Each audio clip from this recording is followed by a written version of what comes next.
Next one coming up is Brian Boats, our risk lead, who will talk about our underwriting strategy.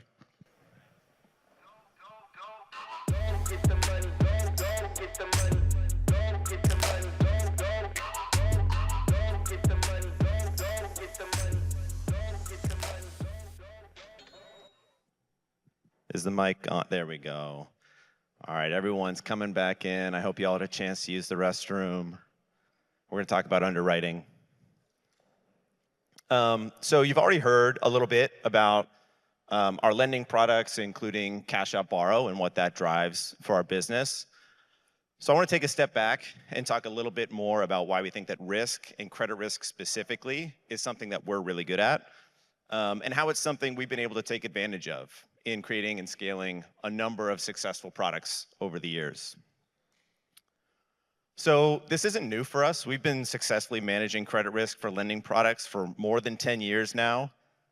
Seems like forever ago, but I remember shortly after joining the company in 2013, how we were starting to pilot what was Square Capital at the time, is now Square Loans. And it was a merchant cash advance product for Square sellers. And the idea was kind of born from within Square's risk team, based on the insight that we could use real-time card processing data to successfully underwrite sellers without relying on external credit report data. I was fortunate enough to be a part of building out the early underwriting models and framework as we scaled that product to billions of dollars in originations, which allowed us to establish a really strong track record and ultimately begin selling these loans to institutional investors. Since then, we've developed and scaled a number of lending products within Cash App, including Borrow, and we acquired the Afterpay business. This year, across Square, Cash App, and Afterpay, we are on track to originate over $50 billion.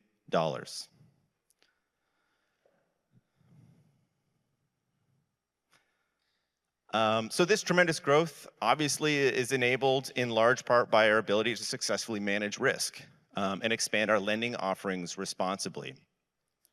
So just as an example, this chart shows how over the past year, we've been able to double the average customer borrow limit with no significant increase in loss rates.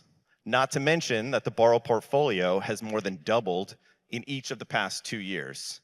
So this green line, this flat, very flat green line here, that is the loss rate as we've continued to scale the portfolio, which is a very incredible achievement. So keep in mind, borrow customers are generally considered subprime. 70% of borrow customers have a FICO score below 580. So how have we been able to achieve all this? Well, for starters, risk is not just a back office function at Block. Over the years, the risk team has been a tremendous source of innovation, and our expertise is a core part of how we design and build new products. So for the Square loan side, this was recognizing Square's unique position in our sellers' card processing funds flow and using that to seamlessly service repayments instead of relying on customer-initiated bulk ACH repayments. On the borrow side, it's the shorter loan duration, which gives us the ability to tune underwriting dynamically with near real-time data and credit scoring. So the average loan duration is about 21 days, meaning that even with a small fee, our book turns over about 17 times per year, generating cash and really strong returns. And each borrowing event triggers an updated credit decision instead of longer duration loans or open credit lines that typically rely on lagged credit report and data. And then lastly, Afterpay's down payment requirement for BNPL, transaction level underwriting, and the ability to pause access to the product when customers become delinquent. But of course, beyond the product constructs, there is also an incredible amount of sophistication and technology within our credit models and how we underwrite our customers. So I want to take a minute to share more about what makes our credit models and our approach so unique. First, we have a massive amount of incredibly rich proprietary data about our customers and their financial activity. In the case of Cash App customers, this can include any number of things ranging from peer-to-peer transactions, Cash App card spend, paychecks deposited via ACH, investings and savings balances, among many other things. Most other lenders rely on lagged third-party data. Even our peers that offer similar products don't have this kind of breadth of financial activity data. And we believe the high quality of our data, or the quality of our data is incredibly high. So we're able to aggregate all of this data, train proprietary in-house credit models using millions of historical credit decisions and repayment outcomes across all of our lending products. And then in near real time, compute credit scores for every single one of our customers. Internally, we've started to refer to this as the customer's Cash App score, and it's something we've been able to use successfully across a number of our consumer lending products. So in contrast, traditional credit scores suffer from a reliance on lag data that can make other lenders slow to react to developing macroeconomic trends. So for example, this chart shows that while credit card delinquencies nearly doubled from 2021 to 2024, the average traditional credit score remained largely unchanged, missing out on these swings entirely. And the results speak for themselves. So with our internal data and credit models, we're able to approve 38% more customers than we otherwise would if we relied only on traditional scores while achieving the same loss rate. And this is not limited to Cash App. So we take a very similar approach on the Square side, which enables us to approve 63% more sellers than we otherwise would if we relied only on traditional credit scores. And again, achieving the same loss rate.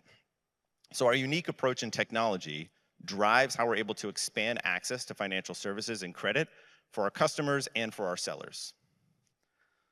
Okay, so zooming out a little bit, we can start to look at and manage our entire loan portfolio as a function of the Cash App score, with every customer and every loan mapped directly to an expected loss. Our goal is to maximize variable profit dollars. It's plain and simple. So this is real Cash App score data as of September 2025, and everything right of our credit threshold we deem as good underwriting risk, and everything left would be too risky. So it looks very simple, but there is a lot of technology and data that goes into this, and not to mention, obviously, the high degree of expertise and talent and technical ability within our credit team as well. So the Cash App score gives us a powerful lever for managing risk and enables us to dynamically manage exposure and profitability along an efficient frontier that aims to optimally balance both growth and risk. And under the hood, there are other powerful levers we can use as well, whether it be how we think about treating first-time borrowers or repeat borrowers, as well as individual customer-level dynamic credit limits. So we can even use this as a framework to stress test our portfolio and underwriting strategies by running simulations under different macroeconomic conditions. So you can see now this white dashed line shows the Cash App score distribution under a stress scenario, where you can see the mass of the distribution shifts left, and thus the optimal credit threshold shifts to the right. Given the near real-time nature of our technology and our approach, coupled with the shorter loan duration of Cash App Borrow, we can easily react quickly to shifting conditions by tuning credit risk thresholds and customer level limits. And this recalibration enables us to target positive unit economics, maximizing variable profit under various macroeconomic scenarios. We're also innovating in how we explain credit decisions and scores to our customers.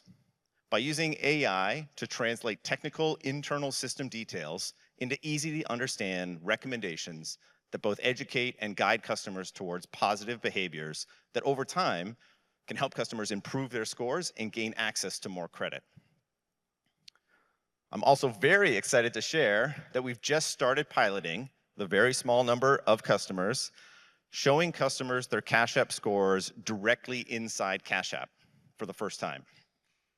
So here you can see how the score is visualized for customers alongside actionable recommendations and transparency into how their score is changing over time. So this is a really great example of how we can start to productize the risk team's internal proprietary models. So early feedback, still early feedback has been extremely positive.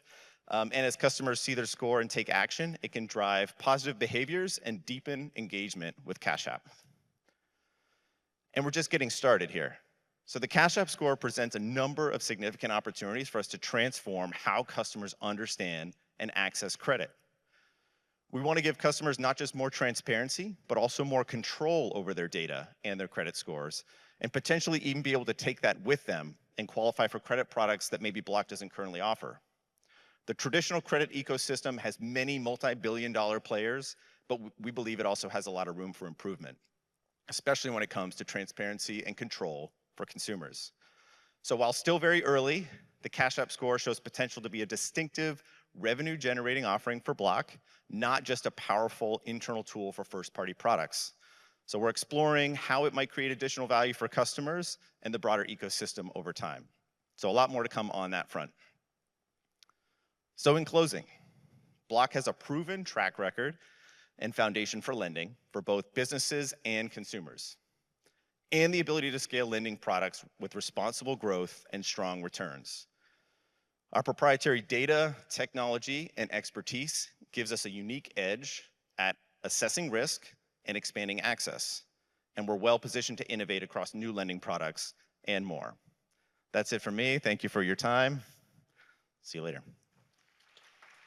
Please welcome Block's engineering lead, Arnaud Weber.